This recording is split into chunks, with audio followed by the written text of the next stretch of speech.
भगवान श्री कृष्ण ने ये कहा कि गीता मेरा हृदय है और मेरा सार शिक्षा का गीता ही है।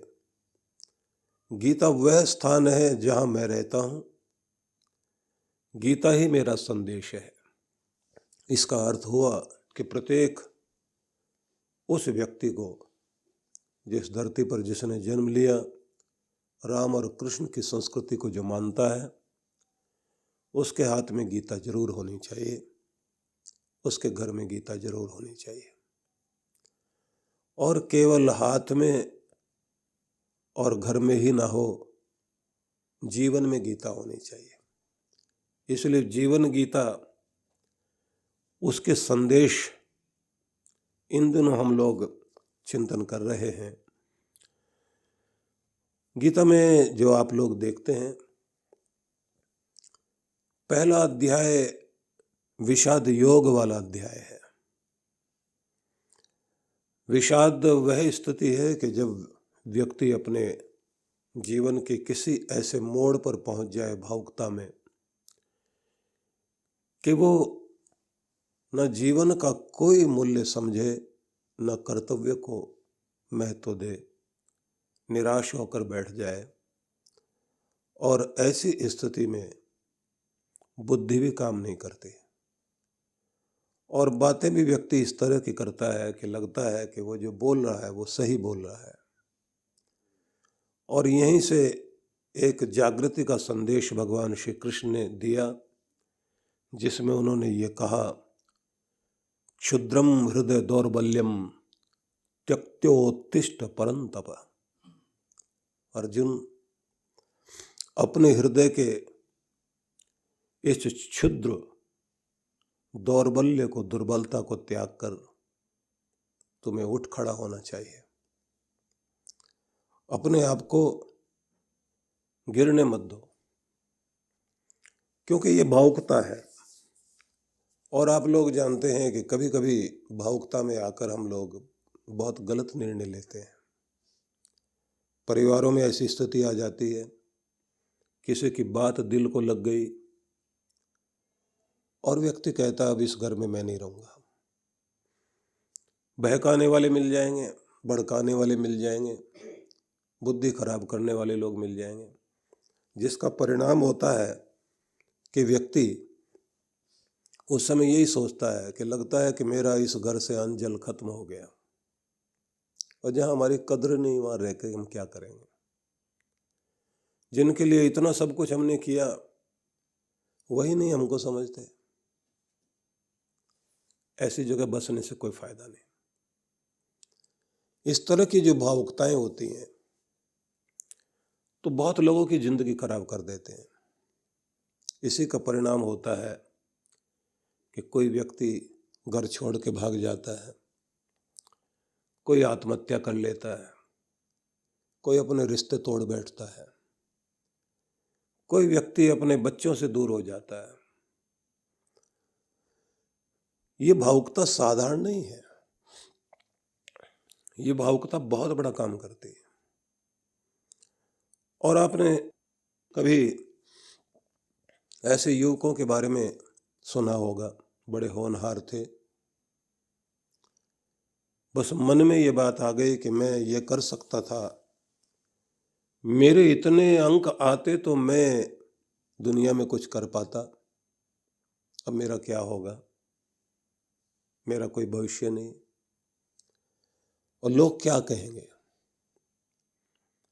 और इतनी सी बातें सुनने के बाद या समझने के बाद या ऐसी भावुकता की बातें आ जाने के बाद आदमी का मनोबल टूट जाता है। और कितने सारे युवक, किसी किसी घर में तो एक ही एक बेटा होता है, और निराश होकर के वो जिंदगी से हाथ धो बैठता है। इसलिए ये बात ध्यान रखना कि भावनात्मक कमजोरी साधारण कमजोरी नहीं है।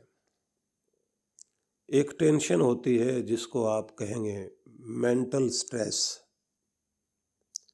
एक होता है इमोशनल स्ट्रेस। जो मेंटल स्ट्रेस है वो इतना खतरनाक नहीं होता। हालांकि 70% बीमारियां व्यक्ति के जीवन में तनाव के कारण आती हैं। तनाव, स्ट्रेस जैसे जीवन में प्रवेश करता है, नींद चली जाती है, मुस्कुराहट चली जाती है, बीमारियां बढ़ जाती हैं, हार्ट पर असर पड़ता है और व्यक्ति के डिसीजन लेने की ताकत खत्म हो जाती है। हर समय गुस्से में, आपे से बाहर हो जाएगा, ये सब स्ट्रेस के कारण होता है। लेकिन जब कोई भावनात्मक तनाव आता तब तो हालत ही खराब हो जाती है। भावना में आकर के या तो बहुत गुस्से में आ जाएगा, आपने देखा होगा अखबारों में ऐसी घटनाएं सुनने को मिलती हैं। कोई महिला अपने परिवार के लोगों से दुखी हुई और उसे लगा कि अब मुझे नहीं जीना चाहिए, बच्चों को लेकर के कुएं में कूद गई। उसे लगता है कि उसके बच्चे उसके बिना दुनिया में तड़पेंगे, भटकेंगे, दर्द भोगेंगे। तो एक ही तरीका रह गया है कि मैं भी मरूं और ये भी मरे। अब सोचिए कि ये क्या चीज है। और मैं एक निवेदन करूंगा, मनोवैज्ञानिक लोग कहते हैं कि केवल मात्र वह 15 सेकंड का समय होता है। अगर आदमी की बुद्धि को उस समय बदल दिया जाए तो व्यक्ति उस समय एकदम बदल सकता है, चेंज हो सकता है। बस उसी क्षण अपने आप को संभाल लें। किसी की बात सुनकर के गुस्सा आया आपको और आप आपे से बाहर हो रहे हैं और 15 सेकंड का ही एक क्षण है जब आप अपने ऊपर ब्रेक लगा सकते हैं। आप सोचते हैं कि ठीक है, ये मूर्खता कर रहा है, इसका इलाज क्रोध नहीं है, बाद में इससे निपटेंगे तरीके से। इस समय जिस कीचड़ में ये खड़ा हुआ है, मुझे भी वहां लाना चाहता है, तो मुझे वहां नहीं पहुंचना। आप अपना ब्रेक का इस्तेमाल कर सकते हैं उस समय। और अगर आप उस ब्रेक का इस्तेमाल कर सकते हैं तो ये बात ध्यान रख लीजिए, आप अपने आप को संभाल लेंगे, जिंदगी को संभाल लेंगे, रिश्तों को संभाल लेंगे, अनहोनी जो होने लगी है उसको संभाल लेंगे। ग्रंथों में कुछ चीजें लिखी हैं कि कौन लोग हैं इस दुनिया में जो ज्यादा दुखी रहते हैं। तो वहां पर लिखा है, हितोपदेश जब आप पढ़ें तो वहां पर एक संदेश है, ईर्ष्यु घृणे तु असंतुष्ट क्रोधनो नित्य शंकित पर भाग्योपजीवी च षड एते नित्य दुखिता। 6 तरह के लोग हैं दुनिया में जो हमेशा दुखी रहते हैं। पहले तो वे लोग हैं जो ईर्ष्या में भरे रहते हैं, जिनको दूसरों की तरक्की देखते ही आग लगती है, जिनको ये लगता है कि भले ही मेरा नुकसान हो जाए लेकिन इसका भला नहीं होना चाहिए। ईर्ष्या की आग में जलने वाले लोग न तरक्की कर पाते और न सुखी रह पाते। चारों तरफ ईर्ष्या का बोलबाला, जेलसी का बोलबाला इतना भारी है।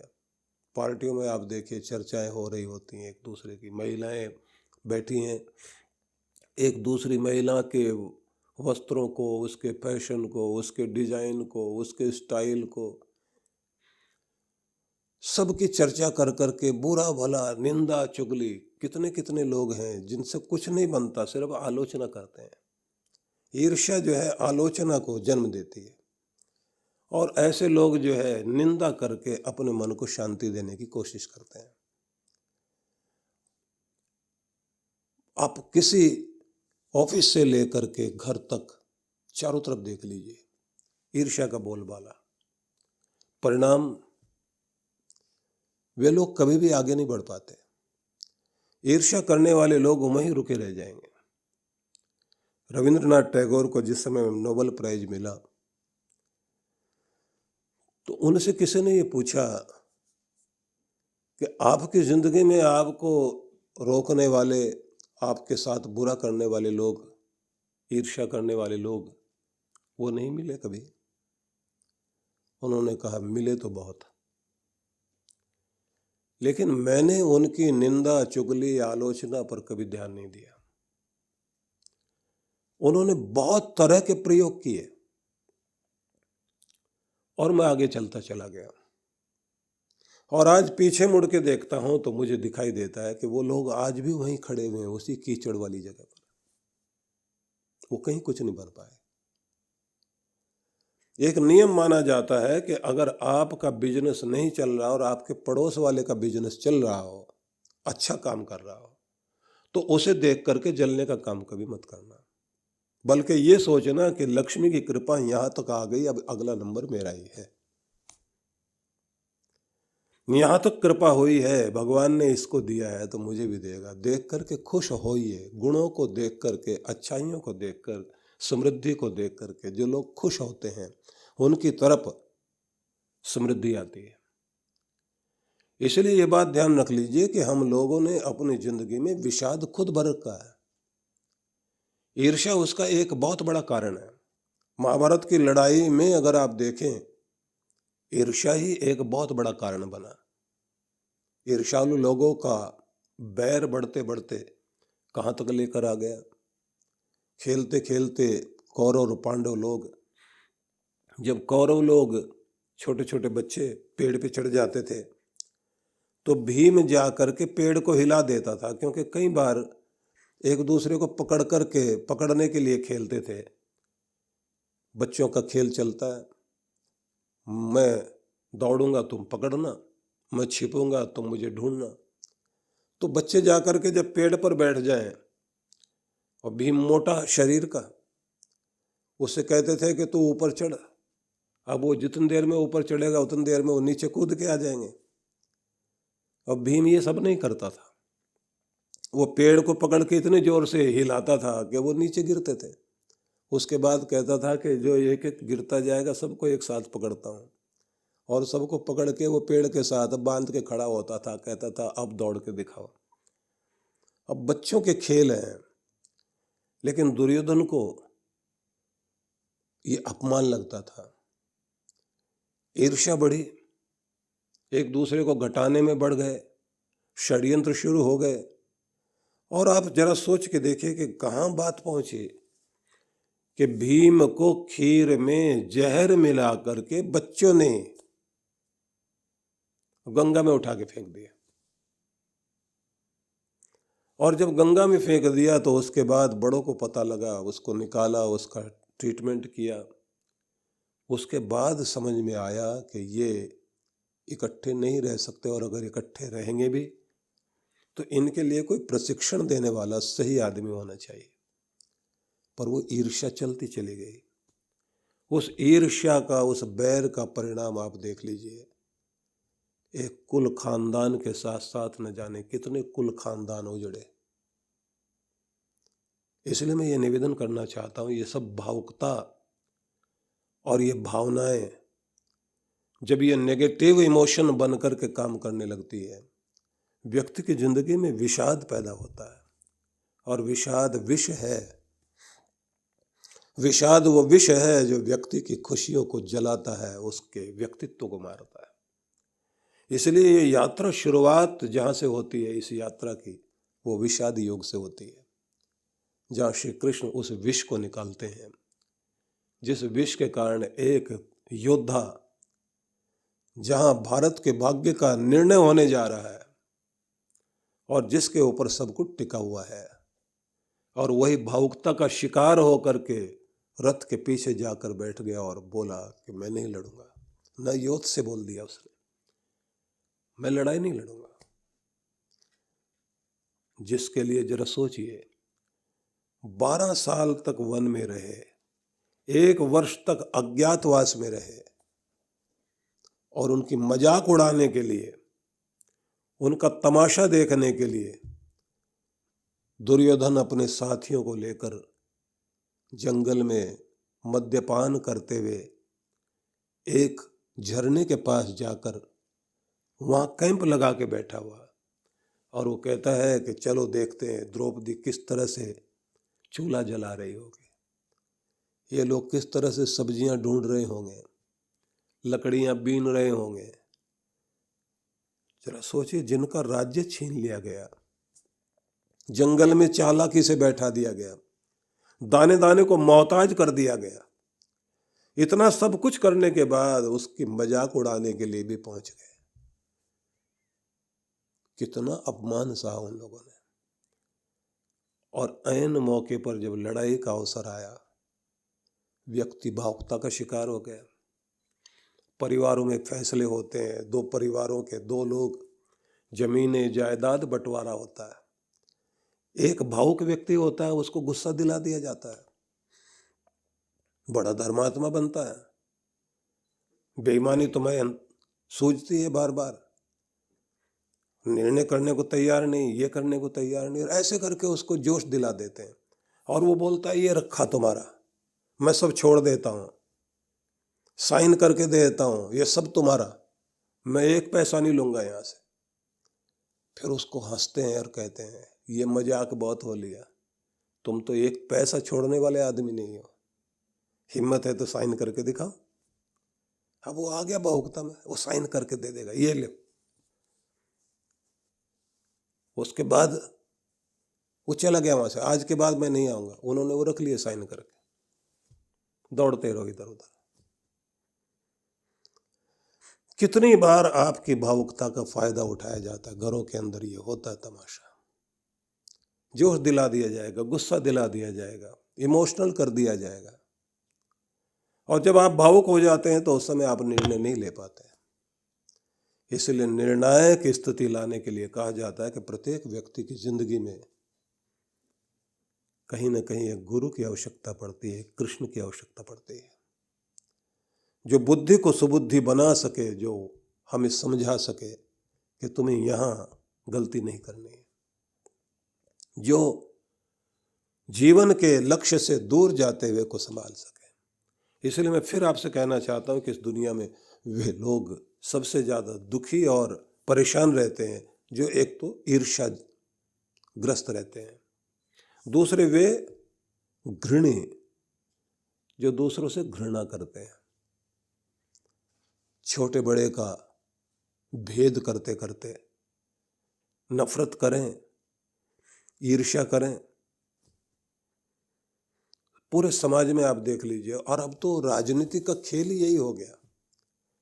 घृणा बढ़ाई जाती है, ईर्ष्या जगाई जाती है, गुस्सा दिलाया जाता है, एक दूसरे के खिलाफ एक दूसरे को खड़ा किया जाता है। चुनाव जीतने तो जहां भी जिस भी प्रकार से कोई भी हमारी भावनाओं को भड़काए या कोई हमारे मन को किसी तरह से भी प्रभावित करे, तो समझ लेना चाहिए कि उस स्थिति में हमारे जो निर्णय होंगे वो गलत निर्णय होंगे। इसलिए प्रत्येक व्यक्ति को चाहिए कि अपने आप को संतुलित रख सकने के लिए एक तो साधना जरूर करनी चाहिए, भक्ति करनी चाहिए, आत्मचिंतन जरूर करना चाहिए, भगवान से प्रार्थना करनी चाहिए कि भगवान हमेशा आपने हमारी रक्षा की है, हमारी रक्षा करना। दूसरे का हक लेना नहीं, लेकिन अपना हक किसी पर छोड़ना नहीं। नियम नियम है, हिसाब हिसाब है, लेन देन अपनी जगह सही हो। उसके बाद आप दया धर्म जो करना चाहते हैं वो अलग चीज हो सकती है। हिसाब किताब में दया धर्म नहीं चलता। हिसाब किताब के ढंग से होता है, न्याय न्याय के ढंग से होता है। इसलिए ये बात ध्यान रख लीजिए कि जिस व्यक्ति को अपनी भावनाओं पर काबू पाना आ गया, वो व्यक्ति अपने जीवन में सफल होगा। देखिए, विश्व विख्यात संत परम पूज्य श्री सुधांशु जी महाराज के पावन सानिध्य में भक्ति सत्संग कार्यक्रम रूपरेखा, शुक्रवार दिनांक 23 सितंबर 2022, समय सायं 5 से 7 बजे तक।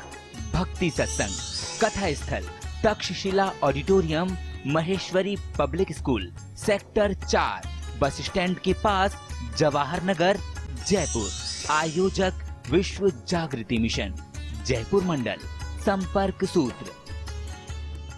भारतीय संस्कृति यज्ञ की संस्कृति है और इस संस्कृति में सब कुछ प्राप्त करने के लिए यज्ञ करने का विधान माना गया है। आनंद धाम आश्रम में प्रत्येक वर्ष की तरह इस बार भी श्री गणेश लक्ष्मी यज्ञ का आयोजन है, जिसका अर्थ हुआ कि शक्ति भी, सुमति भी और समृद्धि भी, तीनों शक्तियों को, तीनों कृपाओं को, तीनों प्रकार के आशीर्वादों को प्राप्त करने का एक सुंदर अवसर हमें आज के इस माहौल में, इस दौर में बहुत आवश्यकता है। मनोबल भी बढ़े, धन बल बढ़े, जन बल बढ़े, संगठन बल भी बढ़े, बुद्धि बल भी बढ़े, ये सारी शक्तियाँ हमारे पास हो और हम अपनी आंतरिक शक्ति से भी युक्त हों कि जिससे परिस्थितियों को पार भी कर सकें और अपने सौभाग्य को अपनी ओर खींच भी सकें। जीवन में सुख, समृद्धि, धन, धान्य, ये सब की भी अभिवृद्धि हो, लेकिन साथ साथ में वह सुमति बनी रहे जिसके द्वारा हम इस सब का लाभ ले सकें। तो इसके लिए आवश्यक है कि जब कोई और विधि काम न आए, न जप काम आए, न हमारी प्रार्थना काम आए, न कोई अनुष्ठान काम आए, तब आखिर में माना जाता है कि यज्ञ किया जाना चाहिए।